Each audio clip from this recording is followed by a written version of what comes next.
ইতিকাফ মানে কি? আপনাদের এখানে ইতিকাফ হয়? হ্যাঁ, ইতিকাফ করবেন। যদি কেউ না করে গ্রামবাসী মানে হয়ে যাবে, ধরা পড়ে যাবে। ইতিকাফ করবেন। আবার অনেকে করে কি, তাদের ঠেলে ঠেলে ইতিকাফে বসাতে হয়। কেন ঠেলে ঠেলে ঠেলে ঠেলে বসাতে হচ্ছে, হাতে পায়ে ধরে? কেন নিজেরা বসতে পারেন না? যদি বলেন হুজুর আপনার বাড়িতে কেউ বসে, হ্যাঁ বাবা, এই মা বোনেরা ইতিকাফ করবেন বাড়িতে। বাবাজিদের বলছি মসজিদে ইতিকাফ করবেন। ইতিকাফের ফজিলত জানেন? ইতিকাফ অবস্থায় বহু আল্লাহ রাসূলের সঙ্গে বহু লোকের এমন ঘটনা ঘটেছে, ওই ইতিকাফ 10 দিনে আল্লাহ রাসূলের সঙ্গে দিদার হয়ে গেছে। জোরে বলে সুবহানাল্লাহ। আপনি জানেন ইতিকাফ থাকলে তার কত বড় গুরুত্ব? আমরা বুঝি না, লোকে জোর করে ঠেলে বসায়। দুনিয়া তো সারা জীবন করেছেন, রমজান মাসে 10 দিন করলে ক্ষতিটা কি? আরেকটা কথা বলি, আপনাদের এখানে খতম তারাবি হয়? সূরা তারাবি। আহা, কেন এই গ্রামটা কি ভিখারি লোক বেশি আছে নাকি? এই গ্রামে খুব ভিখারি লোক আছে নাকি? মানে ভিক্ষা টিকা করে খুব বেশি লোক নাকি? কারণটা কি? আপনারা খতম তারাবি দেন না কেন? খতম তারাবি পড়েন না, কারণটা কি? অর্থের জন্য? খবরদার। কেন একটা হাফেজকে দিয়ে খতম তারাবি পড়তে পারেন না? শুনেনি, আল্লাহর নবী প্রতি রমজান মাসে গোটা কোরআন এক খতম করে তেলাওয়াত করতেন। জোরে বলুন সুবহানাল্লাহ। আপনাদের এখানে তো তাহাজ্জুদে তারাবি হয় না, সৌদি আরবে তাহাজ্জুদেও তারাবি হয়, খতম তারাবি হয়। আপনি কোথায় আছেন? একটা হাফেজ প্রতিদিন এক পারা করে পড়বে, 20 রাকাত নামাজ এক পৃষ্ঠা করে পড়লে 20 পৃষ্ঠা। আমি নিজেও তো একদম পড়াশোনা করেছি, তারাবি পড়িয়েছি বাপ, আমি তো কম বেশি পড়াই। এজন্য আপনাদেরকে বলে যাচ্ছি, খতম তারাবি দেবেন। একটা হাফেজ এক পারা করে পড়বে, 27 খতম করে দেবেন। এতই আপনাদের অভাব পড়ে গেছে, খতম তারাবি পড়তে এত কষ্ট কেন? গ্রামে কোনো হাফেজ নেই? তা থাকবে কেন? গ্রামে ডাক্তার মাস্টার তৈরি করেছেন, একটা হাফেজ অন্তত রাখেন। অনুরোধ করে বলে যাচ্ছি বাপ, অনুরোধ করে বলে যাচ্ছি, খতম তারাবি পড়বেন। আল্লাহর নবী যে বছরে ইন্তেকাল করলেন, ওই বছরে 2 খতম তেলাওয়াত করেছিলেন। জোরে বলুন সুবহানাল্লাহ। আল্লাহর নবী প্রতি রমজান মাসের শেষের 10 দিন ইতিকাফ করতেন। ইতিকাফ যে বছর ইন্তেকাল করলেন আল্লাহর রাসূল, ওই বছর 20 দিন ইতিকাফ করেছিলেন। আপনাদেরকে বলে যাচ্ছি, সূরা তারাবি থেকে খতম তারাবির গুরুত্ব খুব বেশি, খুব বেশি বাবা। হাতে ধরে বলে যাচ্ছি, কোরআন তেলাওয়াত শুনবেন নামাজের মধ্যে, আল্লাহ পাক অত্যন্ত খুশি হয়। কখন জানেন? বান্দা যখন নামাজে আল্লাহর কোরআন তেলাওয়াত করে। জোরে বলুন সুবহানাল্লাহ। এখন বলবেন হুজুর আমরা তো সূরা তারাবি পড়ি 10টা সূরা নিয়ে, এটাও কি কোরআন নয়? হ্যাঁ বাবা, ওটাও তো কোরআন। আলহামদুলিল্লাহ পড়লেও তো কোরআন। তাহলে এত বড় এই 6666টা আয়াত আল্লাহ দিলেন কেন? এই কোরআনের ভিতরে রয়েছে 1000টা বিজ্ঞান ভিত্তিক আয়াত। বিজ্ঞান ভিত্তিক আয়াত 1000। কোথায় আছেন আপনি? এই কোরআনে আছে 250 রকমের হারাম, 250 রকমের হালাল। অনুরোধ করে বলে যাচ্ছি, খতম তারাবি করবেন। আর ইমামের মাইনে একটু বেশি করে দেবেন। যে মসজিদে ইমামের মাইনে কম, ওই মসজিদের মুসল্লিদের নামাজ আল্লাহর দরবারে কবুল হওয়া খুব মুশকিল আছে। বাস্তবটা বলে দিচ্ছি। আশ্চর্য, 20 লক্ষ টাকা খরচ করে মসজিদ তৈরি করে, ইমামের ঘরটা কোথায় করেছে জানেন? সিঁড়ির তলায়। 20 লক্ষ টাকা খরচ করে মসজিদ করেছে, পুট্টি প্যারিস করে, রং টং করে, ঝাড়বাতি পাকা লাগিয়ে, লাস্টে এসি লাগিয়ে দিয়েছে। ইমামের মাইনে 3000 টাকা। লজ্জা করে না? স্বামী স্ত্রী, ছেলে মেয়ে, পিতামাতা কজন হলো? স্বামী স্ত্রী, পিতামাতা, ছেলে মেয়ে 6 জন। 6 জনের সংসার চলতে গেলে বর্তমান সময়ে যা বাজারের দাম, একটা সংসার চলতে গেলে, আপনার সংসার চলতে গেলে এক মাসে কমসে কম কত টাকা লাগতে পারে বাবা? খুব কম করে 10,000 টাকা। তা আপনার সংসার যদি 10,000 টাকায় না চলে, ইমাম সাহেবের সংসারটা 5,000 টাকায় চালান কোন লজ্জায়? লজ্জা করে না? এই কথাগুলো বললে আমি খারাপ? বাস্তবটাই বলে গেলাম। আপনার ইচ্ছা আছে আমার ছেলে মাস্টার, ডাক্তার, ইঞ্জিনিয়ার, প্রফেসর হোক, আর ইমাম সাহেবের আশা যায় না আমার ছেলেটা একজন ইঞ্জিনিয়ার হোক, আমার ছেলেটা একজন প্রফেসর হোক, আমার ছেলেটা ডাক্তার হোক। ও আপনি মানুষ আর ইমাম সাহেব কি অন্য কিছু? ভাববেন, বিবেককে প্রশ্ন করবেন। এই পৃথিবীতে সবথেকে এই কোরআনকে বেইজ্জতি করেছে কারা জানেন? সবথেকে বেশি কোরআনকে বেইজ্জতি করেছে মুসলমানরা। মুসলমানরা কোরআনকে বেইজ্জতি করেছে বেশি। অমুসলমানরা কি করেছে? অমুসলমানরা কি বেইজ্জতি করেছে কোরআনকে? মুসলমানরা বেশি বেইজ্জতি করেছে কোরআনকে। আমি দুটো পয়েন্ট বলছি, দুটো পয়েন্ট বলে যাচ্ছি, ভুল হলে আমাকে বলুন তো দেখি। এই কোরআন যাদের বাড়িতে আছে, মাচায়, সামসেটে, আলমারির ভেতরে ঢোকানো আছে। কোরআনের গেলাপে কয়েক কুইন্টাল ময়লা পড়েছে, মাকড়সা জাল বনে টিকটিকি ডিম পাড়ে, আরশোলা পায়খানা পায়। কোরআনটা বছরে একবার মা বোনরা শবে বরাতে রাতে পারে, রমজান মাসে পড়ে, আর সারা বছর খবর নেই কোরআনে। আর বাড়ির ভিতরে টিভি, টেলিভিশন, সিডিটা সুন্দর করে আলমারি সোজা করে, খাটের সোজা করে ভালো করে রেখে দিয়েছে, রিমোটেরও গ্লাব বেরিয়ে গেছে। যে জিনিসটা আপনাকে দুনিয়াতে শান্তি দেবে, আখিরাতে জান্নাত দেবে, তাকে আপনি পৃথিবীতে অবহেলায় রেখেছেন। আর যে জিনিসটা আপনাকে দুনিয়াতে খারাপের পথে নিয়ে যাবে, কিয়ামতের মাঠে জাহান্নামের রাস্তা দেখাবে, তাকে আপনি পৃথিবীতে ভক্তি, শ্রদ্ধা, সম্মান করেছেন। বিবেককে প্রশ্ন করুন এবার। এক নাম্বার। দুই নাম্বার, অপমান করেছেন কোরআনকে কিভাবে দেখুন। ইংরেজির মাস্টার আপনার ছেলেকে ইংরেজি শিক্ষা দেয়, ইংরেজি একটা ল্যাঙ্গুয়েজ, ভাষা। তো ইংরেজি শিক্ষা দেয় আপনার ছেলেকে, সপ্তাহে 2 দিন পড়ায়, মাসে হয় 8 দিন, 2 ঘন্টা করে পড়ায়। কেমন পড়ায় তো বাবা কম বেশি জানি, যাই হোক 2 দিন আপনার ছেলেকে ইংরেজি পড়ায়, মাসে 8 দিন, তার মাইনে দেন কত? 1000 টাকা। আর যে লোকটা আপনার ছেলেকে কোরআন শিক্ষা দেয়, সপ্তাহে 6 দিন, সপ্তাহে 6 দিন, একদিন ছুটি দেয়, সপ্তাহে 6 দিন, মাসে হয় 24 দিন। 24 দিন আপনার ছেলেকে কোরআন শিক্ষা দিচ্ছে। যে শিক্ষা পেলে আপনার সন্তানটা পিতামাতার ভক্তি করা শিখবে, শ্রদ্ধা সম্মান করতে পাবে, মানুষের সঙ্গে ভালো আচরণ করতে পারবে, সৎ পথে যাবে। তার মাইনে কত দেন? 50 টাকা। তাও আবার 6 মাসের বাকি, চাইলে বলে লকডাউন। আল্লাহ তাদের ক্যান্সারের কেমো টাকা নিয়ে নেয় না রে? হ্যাঁ, কথাগুলো শুনতে খারাপ লাগছে, কিন্তু আমার বলতে খারাপ লাগছে না, অতি বাস্তব কথা বলে গেলাম। আপনি কি জানেন এখানে যত পুরুষ বসে আছেন, আপনারা বেশিরভাগ পুরুষ কোরআন পড়তে পারে না, ঠিক না বেটি? এখানে যত পুরুষ বসে আছেন, বেশিরভাগ পুরুষ কোরআন পড়তে পারে না। ওখানে যত মেয়ে ছেলে বসে আছে, এপারে যত মেয়ে ছেলে বসে আছে, বেশিরভাগ মেয়ে ছেলে কোরআন পড়তে পারে, ঠিক না বেটি? আচ্ছা, এটা হলো কেন বলুন? এই কারবারটা হলো কেন? জলসা তো মেয়েরা দেয় না, মেয়েরা শুনতে আসে, চাঁদা দেয়, আপনারাই তো খেটে জলসা দেন। তাই এটা হলো কেন? আপনারা কোরআন পড়তে পারলেন না, ওরা কোরআন পড়তে পারল। শোনেন, সর্বনাশটা কোথায় করেছেন? আপনারা যে কোরআন পড়তে পারেন না, তার জন্য আপনি একা দায়ী নন, 6 জন দায়ী। কজন? 6 জন দায়ী। কে কে? 1 নাম্বার, আপনি নিজে দায়ী। 2 নাম্বার, আপনার জন্মদাতা বাপ, পেটে ধরা মা দায়ী, তাহলে 3 জন হলো। 4 নাম্বার, আপনার শ্বশুর দায়ী। 5 নাম্বার, আপনার শাশুড়ি দায়ী। 6 নাম্বার, যারা বিয়ের দেখাশোনা করতে গেছে ওরা দায়ী। চলুন একটু খুলে বলে দিচ্ছি।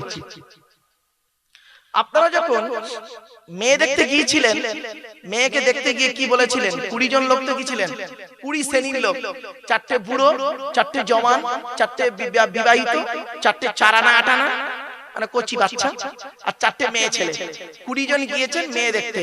মেয়েটা সবে মাত্র হাড়োয়া হাই স্কুল থেকে উচ্চ মাধ্যমিক পাশ করেছে, গায়ের চামড়াটা সাদা। আপনারা দেখতে গেছেন, 20 জন লোক গিয়েছেন। তার বাড়ি কটার সময়? বেলা 11টার সময়। নাস্তা ঢুকিয়েছেন, আবার ভাতও ঢুকিয়েছেন, বিকেল বেলা আবার ফল ঢুকিয়েছেন। ঢুকিয়ে নিয়ে আবার চা ঢুকাচ্ছেন।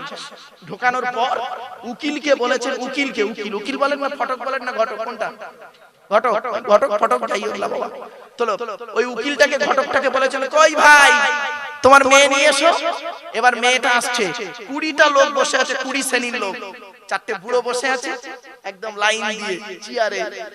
মেয়েটি আসছে উচ্চ মাধ্যমিক পাস, ইন্টারভিউ দিতে আসছে 20 জন লোকের সামনে এসে। এবার মেয়েটা এসে প্রথম হাত পা কাঁপছে, এসে বলছে আসসালামু আলাইকুম। তা মেয়েটা সালাম দিল। সালাম দেবার পর আপনারা কি বললেন? ওয়া আলাইকুম আসসালাম। ও বাবা, ওই যে 4টে বুড়ো বসে আছে, ওদের মধ্যে একটা বুড়োর নজর এত খারাপ, হারামখোরটা দেখতে থাকে আর মনে মনে বলছে আমাদের সময় এসব মেয়ে কোথায় ছিল তা কি জানি, আমার বুড়িটা কালো ভেদলি হয়েছে। এই কত লোক মেয়ে দেখতে গিয়ে নিজে বে করে নিয়ে চলে যাচ্ছে, ঠিক না বেটি? বাস্তব বলছি গো বাবা। এবার করলো কি? প্রথম প্রশ্ন আপনাদের শোনেন, কোথায় ঘা পড়ছে। প্রথম প্রশ্ন আপনারা মেয়েটাকে করেছেন কি, তোমার নাম কি? তো মেয়েটা প্রথম বলল, একটা তৈরি করা নাম বলছি, মোসাম্মাত জঞ্জালি খাতুন। হয়ে গেল। তোমার বাপের নাম কি? তা মেয়েটা ধরুন একটা নাম বলল, তৈরি করা নাম, মোহাম্মদ চিটিংবাজ আলী মোল্লা। এ বাবা, আমি আব্দুল জব্বার বলে ফেঁসে গেছিলাম এক জায়গায়। আরে আমি বলেছি, ধরুন মেয়েটা বললো আমার বাপের নাম আব্দুল গফফার মোল্লা। এখন আব্দুল গফফার মোল্লা বলে একজন হাজী সাহেব ছিল, সে উঠে দাঁড়িয়ে বলছে আল্লাহর কসম করে বলে হুজুর আমার কোনো মেয়ে নেই। আমি সেই দিক থেকে বলি বাবা আর এরকম নাম বলবো না, তৈরি করা নাম বলি। যাই পাই, মেয়েটা বললো চিটিংবাজ আলী মোল্লা। ভালো, তোমার মায়ের নাম কি? তা বললো মেয়েটা ধরুন মোসাম্মাত হিংসুটি বিবি। যাক, 4 নাম্বার প্রশ্ন আপনারা কি করেছেন? তুমি কোরআন পড়তে পারো, ঠিক না বেটি? তো মেয়েটা বললো জি। আপনারা বললেন পড়ো। তো মেয়েটা কোরআন পড়তে লাগলো। তারপরে মেয়েটার মুখ দেখলেন, দেখার পরে কি করলেন? আচ্ছা আপনি এসেছেন কখন? মেয়েটার বাড়িতে এসেছেন কখন? 11টায়। কতজন এসেছেন? 20 জন। কি কি খেয়েছেন? নাস্তা, ভাত, বিকেলে ফল, চা, বিস্কুট। টোটাল মিলে 20 জনের কত টাকা খরচা হবে? কমসে কম 1010 টাকা হবে না? আরে ভাই বলুন না, 1010 টাকা তো হবে। এই হারাম করে দিচ্ছে ক টাকা জানেন মেয়েটার হাতে? 200 টাকার একটা নোট। এই ভিখারি বাচ্চা, এই মেয়ে ছেলেরা 200 টাকার নোট দিল, ওই টাকাটা নিয়ে একদম সকলের সামনে ওর মুখে মারবি একদম। ছোট লোক কোথাকার। কেন 500 টাকার একটা নোট জুটলো না তোর কপালে? কথাটা শুনতে খারাপ লাগছে জানি, কিন্তু আমার বলতে খারাপ লাগছে না। এটা নাম যদি বলি চোখটা খুলবে না। চলুন তো ভালো কথা। মেয়েটার কোরআন পড়া শুনলেন, বাড়ি চলে এলেন। এবার মেয়ের বাড়ির তরফ থেকে ছেলে দেখতে যাচ্ছেন, পাকা দেখা শোনাচ্ছে ফাইনাল। ছেলেকে কি প্রশ্ন করলেন? 4টে প্রশ্ন করেছেন। মেয়েকে করেছেন 4টে। তোমার নাম কি? তোমার বাপের নাম কি? তোমার মার নাম কি? তুমি কি কোরআন পড়তে পারো কিনা? ছেলেটাকে 4টে প্রশ্ন করে দেন। কি কি প্রশ্ন শুনুন। তোমার নাম কি? তোমার বাপের নাম কি? তোমরা ক ভাই বোন? তুমি কি করো? একবারও জিজ্ঞাসা করেছেন? এই ছেলে কোরআন পড়তে পারো? ওযুর ফরজ জানো? তায়াম্মুমের ফরজ জানো? গোসলের ফরজ জানো? নাপাক থেকে কি করে পাক হতে হয় জানো বাবা? একবারও প্রশ্ন করেননি, খালি খেয়ে চলে এসেছেন তার বাড়িতে। কিয়ামতের মাঠে ওই দেখাশোনা করার লোকগুলোকে যে কি করবে? কবরে ঢোক, কবরে ঢোক। তবে কি বলবো বাবা, এখন আর দেখাশোনা করার বিয়ে আছে না? অনলাইনে চলে আসছে সব, অনলাইনে। যাই হোক, এখন আর দেখাশোনা উঠে গেছে, খুব কম হয়, এখন অনলাইনে বেশি। আর দেখাশোনা করে বিয়ে হলেও আবার সমস্যাও হয়ে যায়। কি বলবো, 6 মাস সংসার করে আবার পালিয়ে যাচ্ছে। কোথায় কে পালাচ্ছে তার কোনো ঠিক নেই, আল্লাহ ভালো করুক। যাই হোক বাবা, এর ফলে কি লাভ হলো আর লস হলো শুনে নিন। মেয়ের বাপেদের মাথায় ঢুকে গেছে এখন, আমার মেয়ে এমএ পাস করুক আর বিএ পাস করুক, আমার মেয়েকে কোরআন পড়া শেখাতেই হবে। ইমাম সাহেবের কাছে হোক, মলি সাহেবের কাছে হোক, মায়েদের কাছে হোক, কোরআন পড়িয়ে নিল। আর ছেলের বাপেদের মাথায় ঢুকে গেছে, আমার ছেলে কোরআন পড়ুক বা না পড়ুক, নামাজ পড়ুক না পড়ুক, আমার ছেলের জলপথ থাকলেই হবে, টাকা থাকলেই হবে, জরি দর্জি ফুল মেশিনের ওস্তাকার হলেই হবে, টাকা থাকলেই হবে আমার ছেলের বিয়ে। ফলে কি দাঁড়ালো? 40 বছর পরে বুড়োগুলো কোরআন পড়তে পারে না, বুড়িগুলি কোরআন পড়তে পারে। বাড়ি থেকে ভাববে আমার বাপেরা, এই কাজটা আপনার ছোটবেলায় করা উচিত ছিল। এখনো সময় আছে বাপ, এখনো সময় আছে। মসজিদের ইমাম সাহেবের কাছে বসে, এলাকার কোন আলেম ওলামা যদি থাকেন তাদের কাছে বসে কোরআনটা শিখে নেবেন। কোরআনের ভিতরে সব রয়েছে, সব রয়েছে। কি নেবেন? বাংলায় কোরআন বের হয়ে গেছে, বাংলা অর্থগুলো পড়বেন। আরে America, London, France, Britain, Japan, Jordan, Germany কোরআন তারা পড়ে গবেষণা করে ইসলামের কালেমা পড়ে মুসলমান হচ্ছেন, আবার কি পরমাণু বোমা তৈরি করছে। কি নেবেন? সবই রয়েছে কোরআনের ভিতরে। ভূগোল নেবেন, গোটা ভূগোলটাই কোরআনের ভিতরে। ভৌত বিজ্ঞান নেবেন, কোরআন থেকে। জীবন বিজ্ঞান নেবেন, কোরআন থেকে। কি নেবেন বলুন? সবই রয়েছে কোরআনের ভিতরে, ডাইরেক্ট ইনডাইরেক্ট। এই কোরআন কি নিয়ে গবেষণা করছে কারা? America, London, France, Britain, Japan, Jordan, জার্মানির ঠান্ডা করে বসে বসে কোরআন কি নিয়ে গবেষণা করছে। কারা করেছে? Humphry Davy, Michael Faraday, Einstein, Isaac Newton, doctor Maurice বুখাইরি, মিস্টার কুক, মিস্টার জাবিরি, mister Campbell, Raja Rammohan Roy, Ishwarchandra Vidyasagar, Rabindranath Tagore, Acharya Jagadish Chandra Bose, Francis Drake, Williams Keith Moore Williams, Herbert Thomas, George Bernard, এরা কোরআন কি নিয়ে গবেষণা করলো। আর আমরা কিছু মৌলবি, সকলে নয়, কিছু মৌলবি আমরা কি করলাম? কোরআনটাকে নিয়ে তেল পড়া, পানি পড়া, ওয়াজ করা, খতম পড়া, তাবিজ মোড়া, ঘর বন্ধ করা, আর নিজেদের মধ্যে মারামারি করে। এ ওর বলে কাফের, ওর বলে কাফের। ঠিক না বেটি? নিজেদের মধ্যে মারামারি করছে। কিরা মারামারি দেখবেন? বুকে হাত বাঁধা, নাভির নিচে হাত বাঁধা, গোল টুপি, লম্বা টুপি, চেরা জামা, ফাড়া জামা, তবলিগ, ফুরফুরা, বেরেলি, ওয়াহাবি, জামাতে ইসলাম, কিয়াম করা না করা, দোয়া করা না করা। এ ওর বলে কাফের, ওর বলে কাফের। আল্লাহ আল্লাহ নবী বলছেন, তুমি যাকে কাফের বলছো সত্যিকারে যদি সে কাফের না হয়, বললেওয়ালা নিজে কাফের। একটা আঙুল আপনাদের দিকে লাগিয়ে দিলাম আজকে, সরি ক্ষমা চেয়ে নিচ্ছি বাবা, ক্ষমা চেয়ে নিচ্ছি। একটা আঙুল আপনাদের দিকে লাগিয়ে বলছি, আপনারা সব চিটিংবাজ। আচ্ছা কটা আঙুল আপনাদের দিকে? আরে ভাই বলুন না। একটা, তিনটা আঙুল কোন দিকে? টিভির চিটিংবাজ।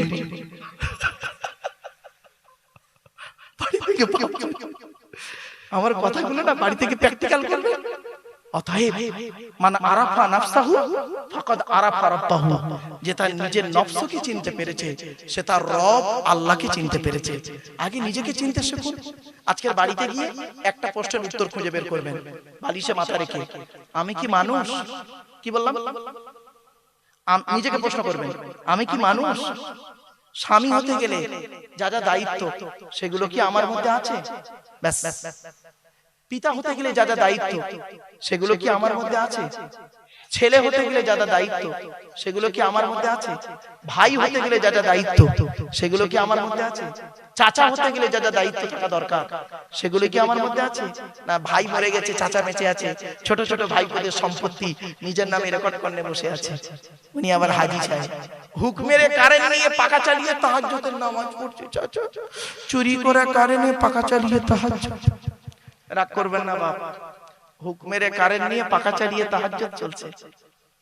আমার বাস্তব অভিজ্ঞতা বলছি বাপ, বাস্তব অভিজ্ঞতা, বুঝলেন? এমনও শ্রোতা আছে, 2000 সালে ওয়াজ করছি দক্ষিণ 24 পরগনা একটা প্রত্যন্ত অঞ্চলে, 4 ঘন্টা ওয়াজ হয়ে গেছে, মোনাজাত করব, হঠাৎ থেকে একটা লোক উঠে দাঁড়িয়েছে, দাঁড়িয়ে বলছে, হুজুর আমার একটা প্রশ্ন আছে। আমি বললাম কি প্রশ্ন বাবা? বলছে হুজুর আমি সুন্দরবন জঙ্গলের ভিতরে ওযু করে নামাজের মুসাল্লা বিছিয়ে নামাজ পড়ছি, এমত অবস্থায় আমার সামনে রয়্যাল বেঙ্গল টাইগার বাঘ এসে হাজির। এই মুহূর্তে আমি নামাজ পড়বো না নামাজ ছেড়ে দেব? আমি তখন দেখলাম এর উত্তর কোরআনেও নেই, হাদিসেও নেই। সুতরাং ও যেমন আনাড়ির মতো প্রশ্ন করেছে, আমাকেও উত্তরটা আনাড়ির মতো দিতে হবে। তা আমি একটা উত্তর দিয়েছি, দেখুন তো হচ্ছে কিনা, উত্তরটা হয়েছে কিনা। তখন আমি বলছি, বাবা বাবা তুমি সুন্দরবন জঙ্গলের ভিতরে ওযু করে নামাজের মুসাল্লা বিছিয়ে নামাজ পড়ছিলে, তাই তো? জি।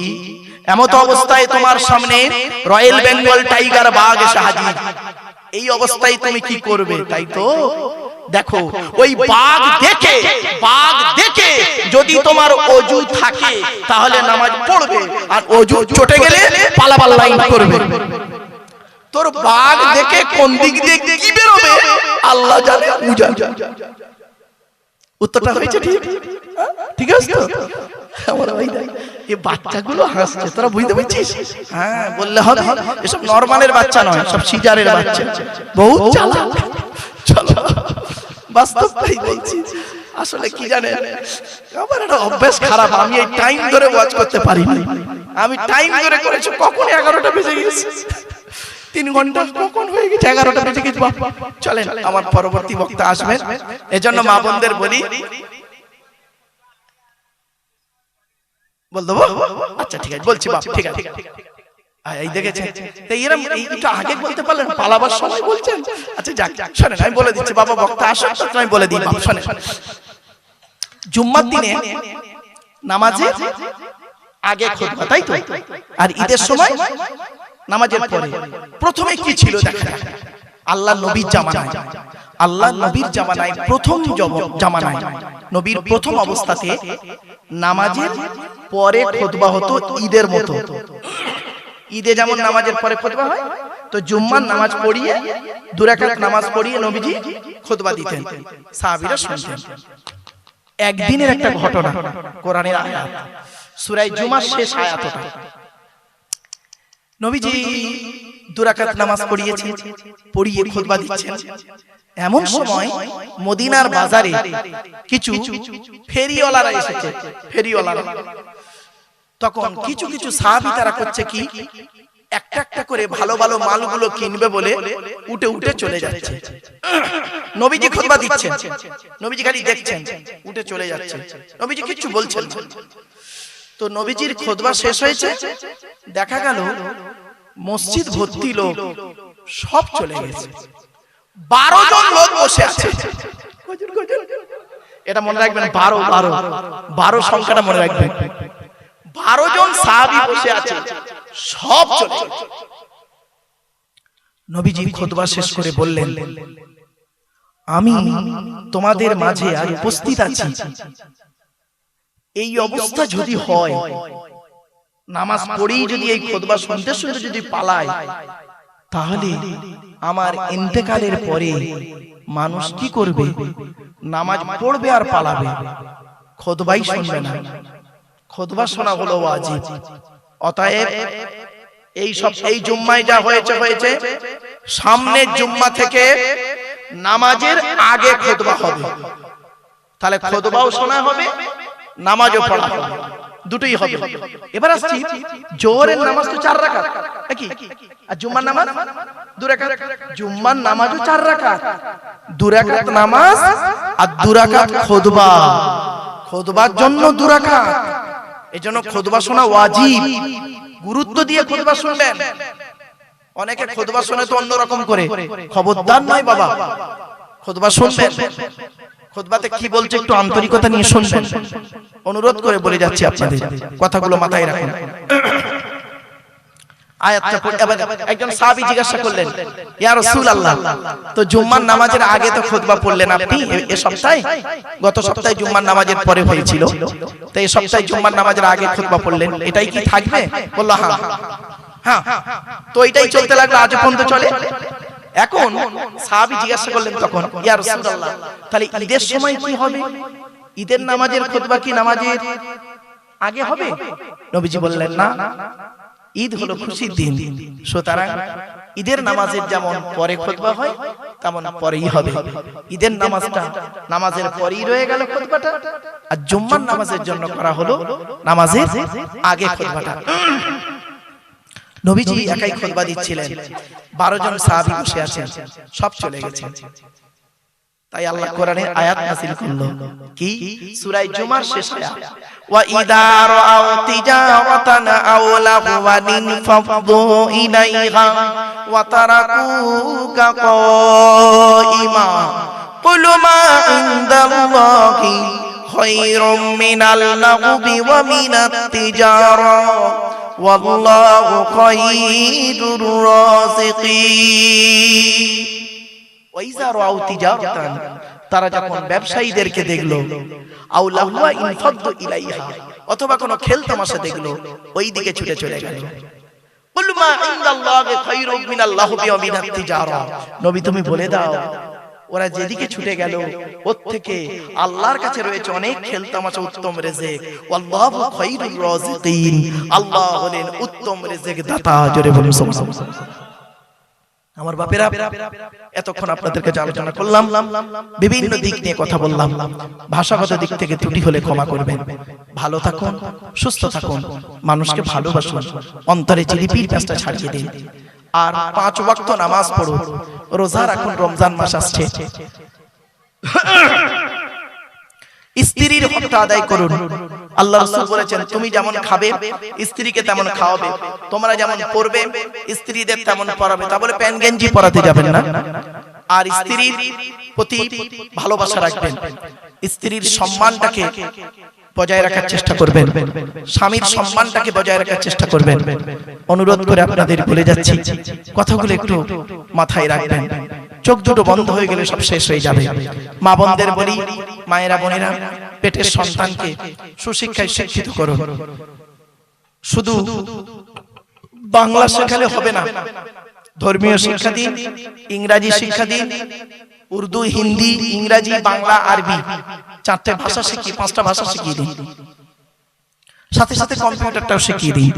দেখবেন আপনার সন্তানের পেছনের দিকে তাকাতে আপনার হবে না।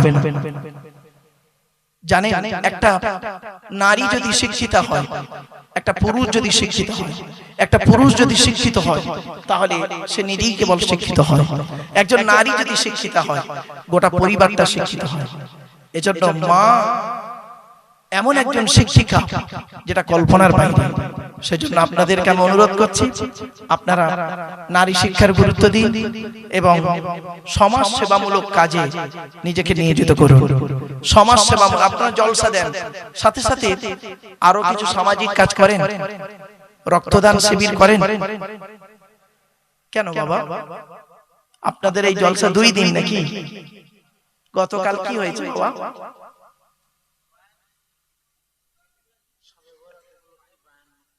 আচ্ছা, শবে বরাত উপলক্ষে বায়ান, বক্তব্য, জিকির, ভালো কথা। তো অন্তত ধর্মীয় কাজ করলেন, সামাজিক কাজ কি করলেন? শুধু জলসাই করলেন? শোনেন, বস্ত্র বিতরণ করবেন, খুব ভালো সামাজিক কাজ, রাসূলুল্লাহর হাদিস, এটা আমার কথা না। চক্ষু পরীক্ষা, ব্লাড ডোনেশন ক্যাম্প, এলাকায় স্কুলের ছেলেগুলো, মাদ্রাসার ছেলেগুলো যারা ভালো রেজাল্ট করেছে গত বছরে, তাদেরকে এনে 2টো প্রাইজ দিলেন। ওইটা দেখে আপনার ছেলে মেয়ে মনে একটা স্পৃহা জন্মাবে যে আমিও যদি পড়াশোনা করি আমারও দেয়া হবে। এলাকায় যে ছেলেটা ডাক্তারি পড়ছে, ইঞ্জিনিয়ারিং পড়ছে, অথবা ল পড়ছে, অথবা পিএইচডি করছে, তাকে ডেকে ছোট্ট একটা সংবর্ধনা দিলেন। খুব বেশি টাকা লাগে না। এলাকার জ্ঞানী গুণী বুদ্ধিজীবীদের ডেকে একটা সম্মেলন করলেন, একটা টপিকসের উপরে আলোচনা রাখলেন যে হযরত মুহাম্মদ সাল্লাল্লাহু আলাইহি সাল্লাম কেমন ব্যক্তি, তাদেরকে নিয়ে তাদের মতামত একটু আলোচনা মানুষদেরকে শোনালেন। এই যে কত ভালো জিনিস, পরে বুঝতে পারবেন বাবা। যাই হোক, এতক্ষণ আলোচনা করলাম বাবা, ভাষাগত দিক থেকে ত্রুটি হলে ক্ষমা করবেন। সামনে রমজান মাস, মা বোনদের বলি, রমজান মাসে রোজাটা আদায় করবেন। বাবাজি যুবক ভাইদেরকে বলছি, রোজাটা আদায় করবেন। সাহারি, ভোরের বেলা যে খাবারটা খান তাকে সাহারি বলা হয়। সাহারি খাবেন, যদি খেতে ইচ্ছা না করে 1 ঢোক পানি অন্তত পান করবেন। ইহুদিরা রোজা রাখে, শুনে নিন, ইহুদিরা রোজা রাখে, মুসলমানরা রোজা রাখে। পার্থক্য কি জানেন? ইহুদিদের রোজা, মুসলমানদের রোজার পার্থক্য কি? ইহুদিরা সাহারি খায় না, মুসলমানরা সাহারি খায়। এই জন্য নবীজি বলেছেন, তোমরা ভোরের বেলা সাহারি খাবে, যদি খিদে নাও থাকে একটা খেজুর অন্তত খাও, অন্তত 1 ঢোক পানিও পান করো। এই জন্য সাহারির গুরুত্ব আছে বাবা। সাথে সাথে অনেক সময় মেয়ে ছেলেরা করে কি, বাবাজিরা করে কি, ফজরের সময় সাহারি খেয়ে শুয়ে পড়লো, ফজরের নামাজটাও পড়ে না। ফজরের নামাজ পড়ে না, সাহারি খাচ্ছে। অনেক মানুষ আছে দেখবেন রোজার মাসে রোজা রাখে, নামাজ পড়ে না। অনেকে আবার দেখবেন রোজাও রাখে না, নামাজও পড়ে না। ইফতারটা করার সময় ঠিক ইফতারটা করে, ইফতার করার সময় দেখবেন ইফতার করে। আমার বাপেরা, ইফতার তাদের জন্য, রোজাদারের জন্য ইফতার। খারাপ ভাববেন না, রোজাদারের জন্য ইফতার। তাই আপনাদের বলে যাচ্ছি বাপ, রমজান মাসে যেমন রোজা রাখছেন ইফতার করবেন। আপনি অনেকের ধারণা হয় আমার ইফতার যদি ও খায় রোজাটা ওর হয়ে যাবে, এই জন্য দেখবেন কেউ একসঙ্গে ইফতার করতে চায় না, যে যার ঘরে ইফতার করে। কেন বাবা?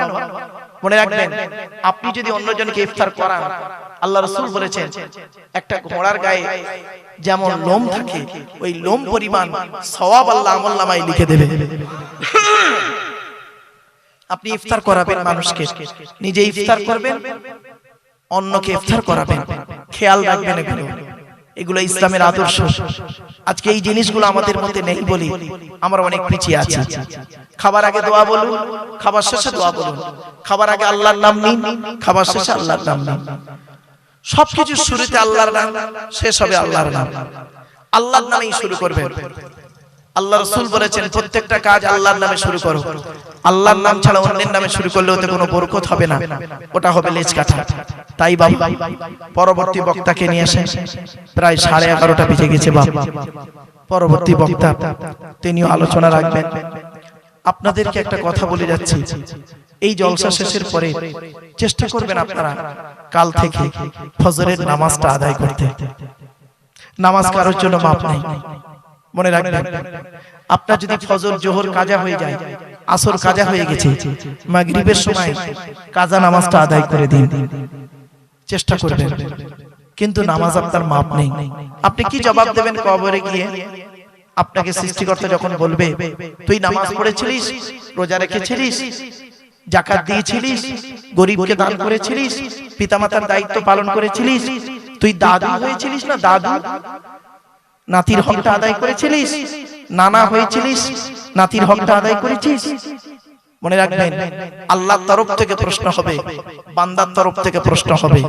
আল্লাহর তরফের প্রশ্নে আপনি আল্লাহর দয়ায় পার হয়ে যেতে পারেন, কিন্তু বান্দার তরফের প্রশ্নে আপনি ধরা পড়ে যাবেন, বান্দার তরফের প্রশ্নে ধরা পড়ে যাবেন। এজন্য পৃথিবীতে মানুষের উপকার করতে না পারলে ক্ষতি করতে যাবেন না। উপকার করতে পারেননি ঠিক আছে, ক্ষতি করবেন না। অনুরোধ করে বলে যাচ্ছি, হিন্দু মুসলিম কাঁধে কাঁধ মিলিয়ে চলুন, একে অপরের বিপদে ঝাঁপিয়ে পড়ুন। খবরদার কারোর কোনো ধর্ম নিয়ে, ধর্মগ্রন্থ নিয়ে, ধর্মস্থান নিয়ে কটূক্তি করবেন না। কোরআনে নিষেধ আছে। তুমি যদি অন্যের ধর্মকে কটূক্তি করো, গালি দাও, তারাও তোমার ধর্মকে গালি দেবে, এটাই স্বাভাবিক। সুতরাং তুমি তাকে গালি দিও না। তুমি দেখবে আল্লাহ হেদায়েত যার উপরে আছে তার হবে। হযরত উমরের মতো মানুষ রাসূলুল্লাহকে কতল করতে এসে ইসলামের কালেমা পড়ে মুসলমান হয়ে গেল, জান্নাতের সার্টিফিকেট পেয়ে গেল। ঠিক না বেটি? ভাবতে পেরেছেন? কত সাহাবীর ইতিহাস নেবেন, কত সাহাবীর ইতিহাস নেবেন আপনারা। অতএব ভালোবাসা দিয়ে অনেক কিছু হয়। মনে রাখবেন, মানুষের প্রিয়জন হবে, প্রয়োজন না হয়ে প্রিয়জন হবে। প্রয়োজন আর প্রিয়জন দুটো কিন্তু অনেক তফাৎ। আমার ভাষা বুঝতে পারছেন? প্রিয়জন আর প্রয়োজন। প্রয়োজন কি হয়? যখন দরকার হয় তখন লাগে, বাকি সময় লাগে না। আর প্রিয়জন দরকারেও লাগে, অন্য সময়ও লাগে। এজন্য প্রিয়জন প্রয়োজন না। আমার কথাটা বাড়িতে গিয়ে ভাববেন, এখানে বুঝতে পারবেন না। কথাগুলো মাথায় রাখুন, একদিন আপনাকে এই কথাগুলো আপনার সহযোগিতা করবে। পিতামাতার প্রতি ভক্তি শ্রদ্ধা রাখবেন। খবরদার শ্বশুরকে প্রাধান্য দিতে গিয়ে পিতামাতাকে কাঁদাবেন না, শাশুড়িকে প্রাধান্য দিতে গিয়ে পিতামাতাকে কাঁদাবেন না, স্ত্রীকে প্রাধান্য দিতে গিয়ে নিজের বোনকে কাঁদাবেন না। আল্লাহর কাছে আপনাকে জবাব দিতে হবে। স্ত্রী স্ত্রীর জায়গায় থাক, বোন বোনের জায়গায় থাক, মা মায়ের জায়গায় থাক, মেয়ে মেয়ের জায়গায় থাক। সকলকে নিয়ে চলাটাই হচ্ছে একজন আদর্শবান স্বামীর পরিচয়। আদর্শবান পিতার পরিচয়, আদর্শবান পুরুষের পরিচয়। আমার বাপেরা, দ্বিতীয় বক্তা এসে গেছে বাবা। হ্যাঁ, অনেক অনেক ভাবে বলেছি, দেখতে দেখতে এতক্ষণ বলতে পারবো আমি ভাবতে পারি। আমি ভেবে চাই যে 1-1.5 ঘন্টা বলে শেষ হয় 2 ঘন্টা। আমি বলি দিই বাবা, আলোচনা করতে করতে একটু বেড়ে যায়। বেশ কিছু কথা আপনাদের কাছে তুলে ধরেছি। চোখ দুটো বন্ধ আপনার হবেই হবে। মৃত্যু 2 রকমের, স্বাভাবিক মৃত্যু, অস্বাভাবিক মৃত্যু। স্বাভাবিক মৃত্যুটা কি? সাধারণত আমরা জানি বয়স হয়ে গেছে, আস্তে আস্তে মানুষটা বৃদ্ধকালে মারা গেছে। অস্বাভাবিক মৃত্যু কখন আসবে কেউ জানে না।